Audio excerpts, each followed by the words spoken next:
Olá pessoal, na última aula a gente fez a parte de layout, de estilização, certo? Então ó, se eu der aqui um yarn dev para começar o nosso servidorzinho e vim aqui no localhost 3000, então foi aqui onde a gente parou na última aula, certo?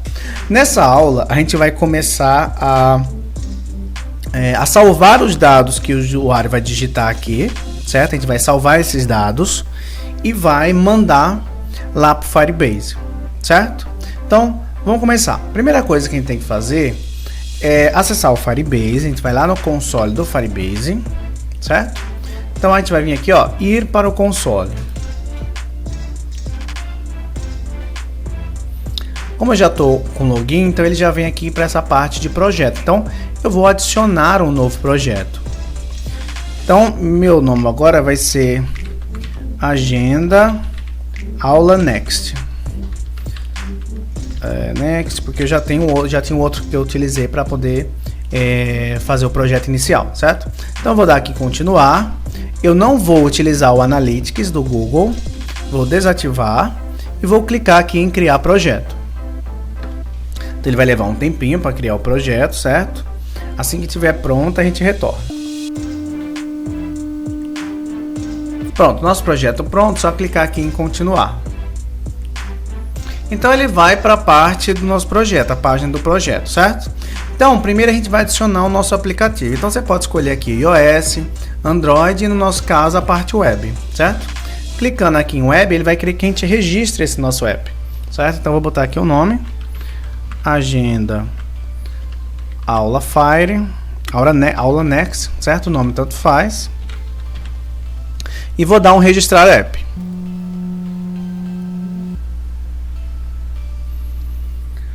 Pronto, agora que a gente já registrou o app, ele vai dar essas configurações aqui pra gente. Essa é a parte importante para a gente poder se conectar com o Firebase, certo? Então eu vou copiar só essa parte aqui, ó. Vou dar um Ctrl C e vou apertar aqui em continuar no console.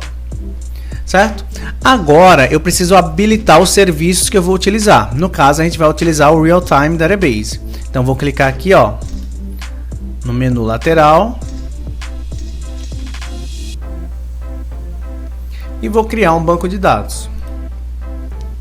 Isso aqui eu posso deixar como padrão, aqui não importa. E na questão de segurança, vamos botar aqui, ó, iniciar no modo de teste.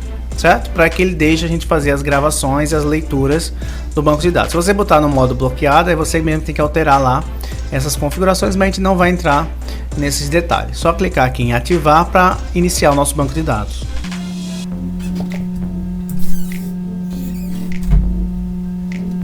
Pronto, com o nosso banco de dados criado, tudo que a gente for armazenar vai ficar aqui, certo? Como eu não sei se vocês sabem, mas aqui ele armazena como se fosse uma área, uma árvore de JSON, né? Então, à medida que a gente for adicionando, a gente vai ver como é que isso funciona, certo?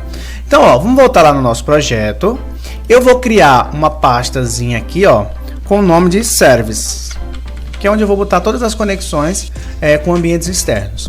E vou criar um arquivo chamado firebase.ts, certo? Então, ó, veja aqui que ele abriu o meu projeto. Deixa eu fechar aqui isso aqui tudo, que a gente não vai utilizar agora. E vou abrir só esse Firebase.ts. A gente vai começar importando o Firebase, certo? Então, import Firebase from Firebase /app, certo?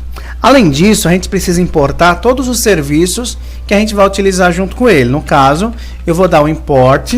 Aí eu não preciso declarar nada aqui não, vai ser o import aonde?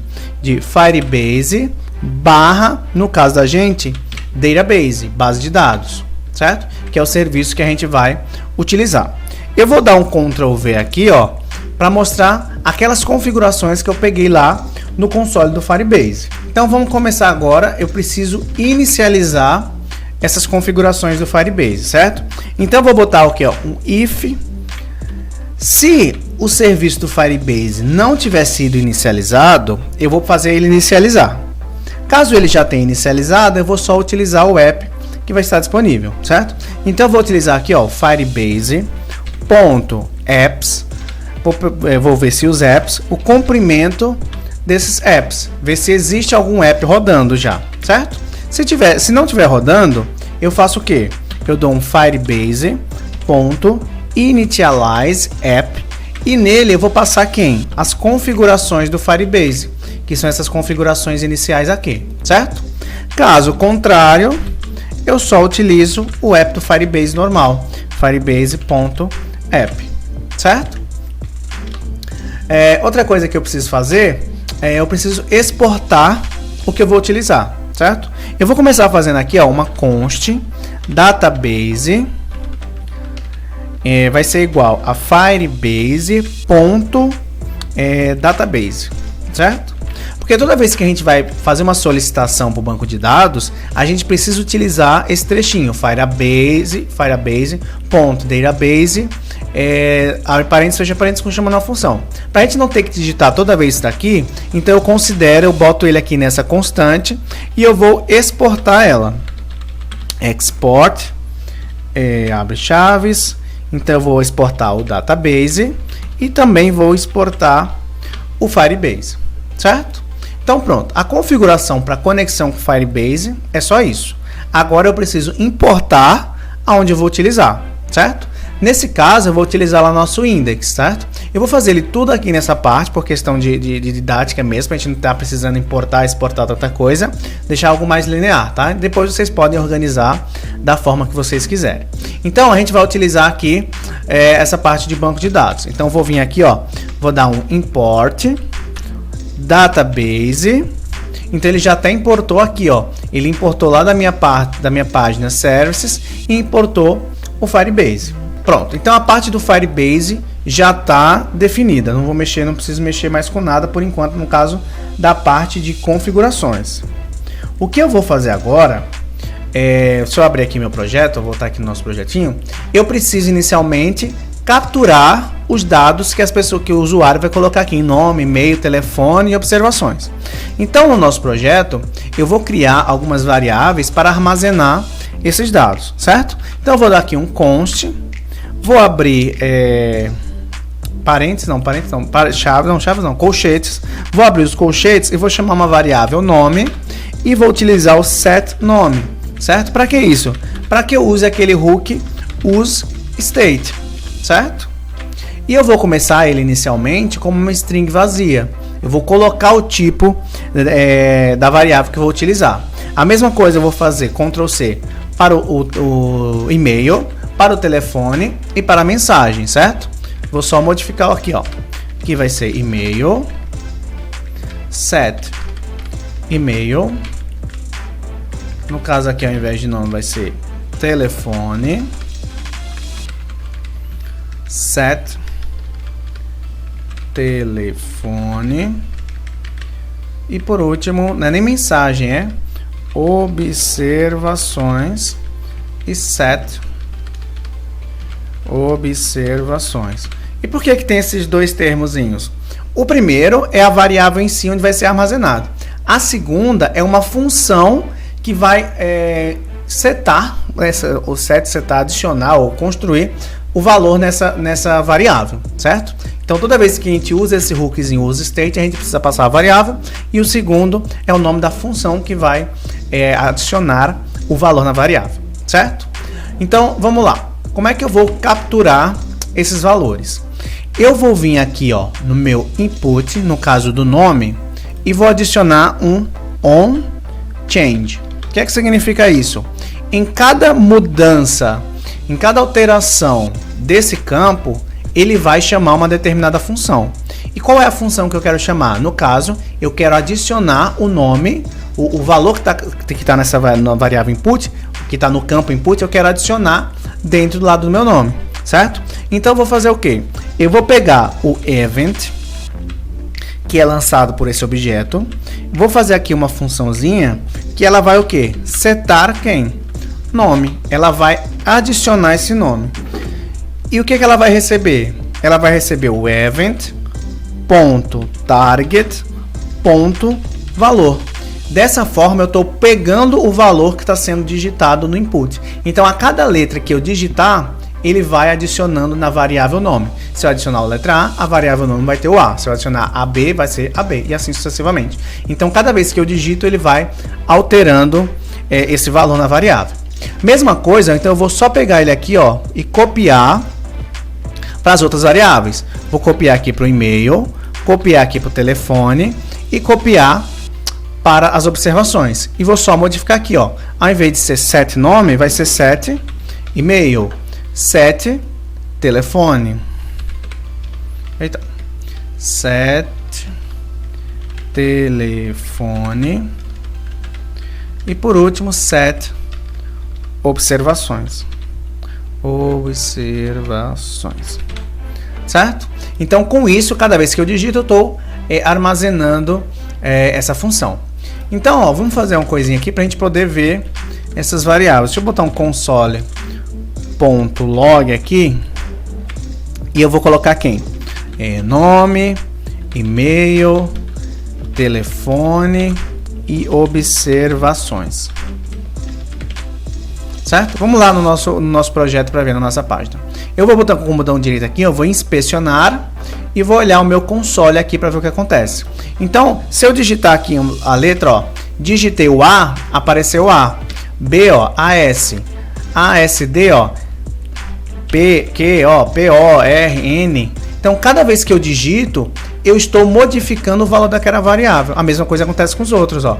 Se eu botar aqui no e-mail, se eu botar no telefone, então, se eu colocar no telefone e se eu colocar nas observações, ele também vai modificando, certo? Então, dessa forma, eu já estou capturando a entrada dos dados. Quando o usuário vai digitando, eu já estou pegando esses valores.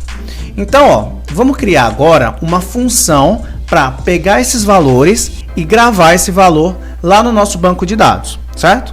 Então, eu vou criar uma function, uma função, vou chamar ela de gravar, certo?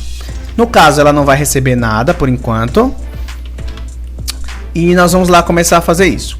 Primeira coisa, a gente precisa se comunicar com o banco de dados, que é onde a gente vai gravar os dados, certo? Então, o que eu vou fazer? Eu vou construir uma referência do meu banco de dados. Então, const ref vai ser o quê? Eu vou acessar meu banco de dados, .ref, e vou acrescentar e vou dizer qual vai ser minha referência, qual vai ser a minha raiz onde eu vou gravar os dados. Lembrando que lá no banco de dados, ele salva os dados numa estrutura JSON, numa árvore JSON, certo?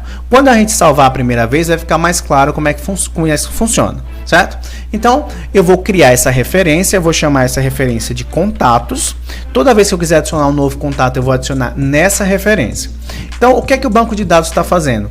Nesse momento, ele está criando essa principal referência e está armazenando essa referência nesse ref. Peguei a referência. E agora, eu vou fazer o quê? Nessa referência, eu vou o quê? Dar um push. Se você lembra quando a gente está fazendo isso com um array, quando a gente dá um push, quer dizer que a gente está jogando alguma coisa lá dentro. E o que é que a gente vai jogar lá dentro? Vai ser os dados, certo? Só para deixar de uma forma mais organizada, eu vou criar uma constante aqui, que é constante chamando dados, e vou botar dessa constante um objeto, e nele vai ter o nome, o e-mail, o telefone e as observações. Certo? Então, o que eu vou colocar dentro dessa referência vai ser o quê? Os dados. Vamos testar agora, ver se está funcionando? Então, a gente vai voltar lá na nossa base. O que eu vou fazer aqui? Eu vou atualizar a página e vou colocar alguns nomes, certo? Vou botar... vai botar Fátima Alencar. O e-mail dela vai ser fatima@gmail.com. O telefone dela é 88, esse número aqui é aleatório, e vou colocar aqui amiga da faculdade, certo? E agora eu vou clicar no botão salvar. Eu botei salvar, ele recarregou a página e a gente vai observar lá no nosso banco de dados. Se eu atualizar aqui, não aconteceu nada, a gente vai ver que não aconteceu nada porque eu já me lembrei que eu esqueci de chamar essa função gravar dados, certo? A partir do momento que eu clico no botão salvar, não está acontecendo nada. Como é que eu vou fazer isso? Eu preciso vir aqui no Form, ó, e no onSubmit, eu tenho que passar essa função, que vai ser a função que gravar, certo? Para toda vez que eu apertar esse botão Submit, ele chama essa função, que no caso vai ser a função gravar, certo? Além disso, a gente viu que toda vez que eu aperto no botãozinho de salvar, ele recarrega a página, certo? E isso é o que? Isso é um comportamento padrão do tipo formulário, do onSubmit, certo? Ele tenta levar a gente para outra página. Então, para isso, eu vou fazer o que? Eu vou passar para essa função um evento, que é esse evento que ocorre nos formulários, certo? Aqui ele está dando erro porque ele precisa saber o tipo do evento, certo? A gente dá uma tipagem nele. Eu vou chamar, que vou dizer que é um form event, certo? É um evento de formulário. E dentro desse evento de formulário, eu vou chamar essa função, event.preventDefault. Então, eu vou prevenir o comportamento padrão do formulário. Então, toda vez que eu clicar em salvar, ele não vai mais carregar a página. A única coisa que ele vai fazer é o quê? Ele vai evitar fazer esse comportamento padrão de atualizar a página, ele vai chamar a referência do banco de dados, criar esse objeto com os dados e depois jogar dentro do banco de dados, certo? Então vamos lá voltar para nossa página, eu vou atualizar, vou tirar aqui os logs aqui, né? E vou colocar aqui um nome, vou botar Fátima de novo, Fátima Alencar, Fátima Alencar. A Fátima tem o e-mail de fatima@gmail.com. O telefone dela pode ser qualquer um. E ela aqui é minha amiga da faculdade, certo? Quando eu clicar em salvar, veja que não aconteceu nada. Mas se a gente for lá no nosso banco de dados, veja que apareceu agora uma aba contatos. Então, se a gente olhar no nosso código, lembra aqui que eu criei uma constante, uma referência chamada contatos, Então essa referência chamada contatos é o nosso primeiro galho dessa árvore, digamos assim, certo? É o primeiro galho. E dentro dele tem o quê? Tem um códigozinho, Esse é como se que a gente chama da chave desse registro. Então, toda vez que eu chamo aqui, eu faço esse data.ref, ele nesse momento, ele cria, nesse momento não, acho que aqui nesse momento no push que ele cria aquele código. E o que acontece? Dentro desse código, eu tenho quem? Eu tenho as informações. Então, eu tenho e-mail, eu tenho o nome, eu tenho observações e tenho o telefone. Certo? Então, cada usuário que eu cadastrar nesse banco de dados, ele vai receber uma chave única só para ele, certo? A partir dele, eu posso procurar e ver se aquele contato é o real, certo? Então, pessoal, nessa aula, a gente viu como é que grava os dados no banco de dados, certo? Na próxima aula, a gente vai gravar mais alguns dados e vai pegar todos os dados que estão lá no banco de dados para a gente poder exibir aqui na nossa parte na nossa caixa de contatos, certo? Vamos pegar todos os contatos lá. Por enquanto, essa parte de Carla Gomes está de forma estática, mas na próxima aula a gente vai buscar no banco de dados, trazer todas as informações e mostrar aqui na frente, tá? Espero que vocês tenham gostado. Por favor, deixe os seus comentários dizendo como é que tá a aula. Essas são as minhas primeiras aulas que estou gravando, então talvez possa ter... Ainda estou me acostumando, mas espero que vocês tenham gostado, tá? Não esquece de deixar aquele like, curtir, comentar, compartilhar, deixar tudo que for possível. E até a próxima aula, que a gente dá continuação a esse curso.